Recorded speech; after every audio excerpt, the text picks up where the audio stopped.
2001 मायथाइनिफ्राय दिनै 2026 25 बोसोर दुलाराय बर' फरायसा आफादनि गोथार फिरफिला गोमो गाबनि दाहाल थुंग्रिनि सिङाव थानानै साहस आरो जातीयताबाद जाति सत्तानि मोनसे आदर्शखौ लानानै बड'फा उपेन्द्रनाथ ब्रह्मनि आदर्शखौ लानानै बर' माहारि सिबिनायनि थाखाय हारिनि थैनाय थांनाय खैफोद आफोदनि समाव गसंथानानै हारि दानायनि थाखाय आङो हाबा मावबोबाय आरो फैयै फैयै दिनै आङो बिदाय लानो थाखाय थिरां खालामबाय। दिनै CWCनि बे मेलनि गेजेरजों जोंनि दुलाराय बर' फरायसा आफादनि CWC आंखौ बिदाय होगोन आरो गोदान इनचार्ज आफादगिरि हिसाबै सानै लेङाइ आफादगिरिनि सासे बिथांखौ जोङो दिनै दायित्व होगोन आरो हाउसआव जों सावरायनानै संबिधानाव लिरनाय बायदि इनचार्ज प्रेसिडेन्ट हिसाबै जों फैबाय थानाय 10 बोसोरनि थाखाय बिबान होगोन। गोलाव समनि हाबा मावनायाव गोबां सेक्रिफाइस गोबां बेबायदि थासारि थांबाय गोबां चेलेन्जेस 2001 सनाव गुवाहाटी माने डिस्ट्रिक्ट कमिटि एबसुआव आरो गुवाहाटी इउनिभार्सिटियाव बस लिस्टआव बिबान लानानै हाबा मावनो खाबु मोनदोंमोन। 2005 सनाव मसलपुर कनफारेन्सआव दुलाराय बर' फरायसा आफादनि लोगो माने सोलोंथाइ नेहाथारि हिसाबै लोगो नङा सोलोंथाइ नेहाथारि हिसाबै खामानि मावनो सुबिदा मोनदोंमोन आरो सोलोंथाइ बोसोर गुन गोनां सोलोंथाइनि मावथांखि सारा आसाम नाङै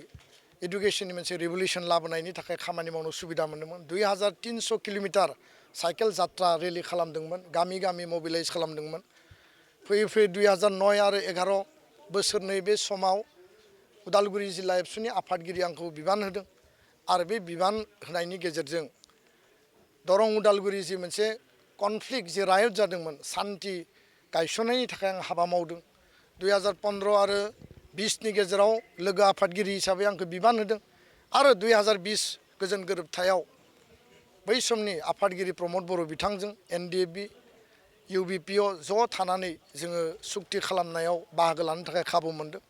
2020निफ्राय जागायनानै 2026 मोनथाम टार्म एबसुनि आफादगिरि महरै दुलाराय बर' माहारिया दुलाराय बर' फरायसा आफादा आंनो जि मोनसे मान मर्यादा खामानि मावनो थाखाय स्कप होबाय बिनि गेजेरजों बड'लेण्ड महोत्सव खुंनायनि गेजेरजों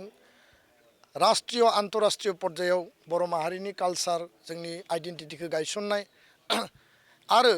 बड'फाखौ बुहुमनि सासे ग्रेटेस्ट जोंनि आदर्शनि लिडार हिसाबै गायसननांगौनि थाखाय नखर मन्त्रि अमित शाह बिथांनि आखाइजों गोदान दिल्लीयाव लामा बेखेवनाय मुर्ति गायसननाय नखर मन्त्रि बिथांखौ बड'फानि जोनोम जायगा दतमायाव लाबोनानै जोंनि कनफारेन्सआव चिफ गेस्ट बानायनाय बागुरुम्बा दोहौआव जोङो मदद होनाय GI टेग 21 आइटेमाव मदद होनाय बेबायदि माखासे माने गोबां हिस्टरिकेल स्टेप्सफोरखौ लानो थाखाय खाबु मोनदोंमोन आरो हाबा मावनो थाखाय खाबु मोनदोंमोन। बे गासै हाबाफारिनि थाखाय बर' हारिनिसिम आंनि जि सुख'हायै जि दाहार बे दाहारा थागोन। फैबाय थानाय समाव बे दाहारनि बिनिमयखौ होनो थाखाय आं नाजागोन आरो जाति जातीयताबाद हारि सिबिनाय हारिनि जेंना सुस्रांनायानो आंनि प्रधान लक्ष्य माहारिखौ सिबिनाया आंनि गुबै मोन्थोर आरो बड'फानि आदर्शखौ लानानै आं जेब्लाबो हाबा मावलांगोन। बेखायनो आङो मेङाखै मेंनायनि बाथ्रा गैया मोनसे महत आरो महान उद्देश्य लानानै एबसुखौ दिनै जेबायदि आवगायबोबाय आरो बे एबसुनि मजियानिफ्राय बिदाय लानो थाखाय आङो साखाफारा जादों आबेगिक जादों दुखु मोनदों आंनि मावथि बिथांमोनाबो आबेगिक जादों। बे आबेगिकआ थारैनो माने जास्टिफाइड किन्तु जोङो कठोर चेलेन्जखौबो नेवसिनानै उननि स्टेपखौ जों लानो गोनां जायो आरो बेखायनो फैबाय थानाय समाव सामाजिक भाबै राजनीतिक भाबै हाबा मावलांनो थाखाय आं थिरां खालामबाय आरो प्रधान लक्ष्यआ जागोन जे गहपुरसिम सिमा बारायनांगौ गामि थिसननांगौ 125 एमेन्डमेन्ट बिल पास खालामनांगौ स्कुल प्रभिन्सियेलाइजेसन काउन्सिल आरो स्टेटनि गेजेरजों खालामनांगौ NDFBनि जेंना जेंसिखौ जिखिनि दंबावो रन्जन दैमारि मानगोनां बिथांमोनखौ दिहुननानै लाबोनाय बिथांजों आं दाख्लैबो सावरायदों आरो आद्रा थानाय जिखिनि खामानि दं बेखौ सुस्रांनांगौ। उदालगुरि जिल्लायाव क'क्राझार जिल्लायाव जेरै जादों गुबुन गुबुन जिल्लायाव जेरै जादों मेडिकेल कलेज आरो हस्पिटाल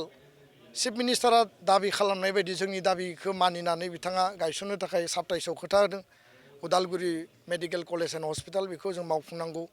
उदालगुरि कलेजखौ उदालगुरि इउनिभार्सिटियाव आपग्रेड खालामनांगौ। इन्जिनियारिं कलेज उदालगुरियाव गायसनबाय बेखौ बेखेवनांगौ। NIT ट्राइबेल इउनिभार्सिटिनि केम्पास बायदिसिना जिखिनि जोंनि मोननांगौ अधिकारफोर दङ बर' गोजोन गोरोबथानि मोनफ्रोमबो बिथिंखौ 100% मावफुंनायजों लोगोसे समाज आरो हारि सिबिनायनि थाखाय रावखौबो धोरोम बासियालासे रावखौबो हारि बासियालासे राव बिथिङाव रावखौबो बासियालासे इकुवेलिटिनि आधाराव बयनिबो प्रटेक्सन आरो बयनिबो डेभेलपमेन्टनि थाखाय हाबा मावनायानो आंनि प्रधान लक्ष्य आं बेखिनिखौनो बुंबाय बे आबेगनि मुहुर्तआव बर' रायजो राजानिसिम आरो एबसुनि साफ्रोमबो मेंनो रोङै मावथिनिसिम आंनि गोथार सिबिनाय आरो खुलुमनायखौ फिन खेबसेबाव आं बावहरबाय गोजोन्थों।